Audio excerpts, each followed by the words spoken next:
ஹாய்ங்க. Next வந்து ஒரு peacock தான். என்னதான் வந்து ட்ரெண்டிங் சொன்னாலும் பீகாக்கை மட்டும் எந்த கஸ்டமரும் விடவே மாட்றாங்கங்க. எப்படியாவது ஒரு பீகாக்கை ஒரு வேறு ஸ்டைலில் கொண்டு வந்து இது பண்ணி கொடுங்கக்கா, அதை பண்ணி கொடுங்கக்கா, இந்த மாதிரி ஸ்டைலில் பண்ணி கொடுங்க. டிஃப்ரெண்ட் ஸ்டைலில் மட்டும் பீகாக்கை மட்டும் யாருமே விடுறதே இல்லை. அந்த மாதிரி தான் இதுவும். இது வந்து ஆஸ் யூஷுவல் நம்மளோட பேஜோட ரெகுலர் ஒர்க்கு தான்.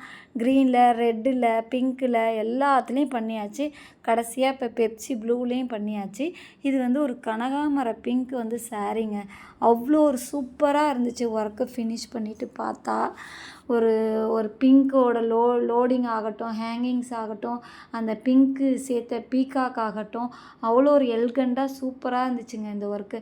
நம்ம ரெகுலர் ஒர்க்காக இருந்தாலுமே நம்ம ஒரு ஒர்க்குமே டிஃப்ரெண்ட் ஸ்டைலில் பண்ணுறப்ப அது ஒரு தனி லுக்கு தாங்க கொடுக்குது. அந்த மாதிரி தான் இந்த ஒர்க்கும் எனக்கு. என்ன தான் எத்தனை வாட்டி போட்டாலும் இந்த ஒர்க்கில் உள்ள அழகும் அந்த ஒரு சூப்பரான அந்த ஒர்க்கும் அந்த இது மட்டும் மாறவே மாட்டுது. எத்தனை வாட்டி பார்த்தாலும் ரொம்ப பிடிச்சிருக்குங்க இந்த ஒர்க்கு. அது ஏன்னே தெரியல. ஏன்னு உங்களுக்கு தெரிஞ்சால் கண்டிப்பாக சொல்லுங்கள் கமெண்ட்டில். ப்ளீஸ் ஸ்க்ரீனில் தெரிகிற இந்த நம்பருக்கு காண்டாக்ட் பண்ணுங்கள், டிஎம் பண்ணுங்கள். பாய், see you.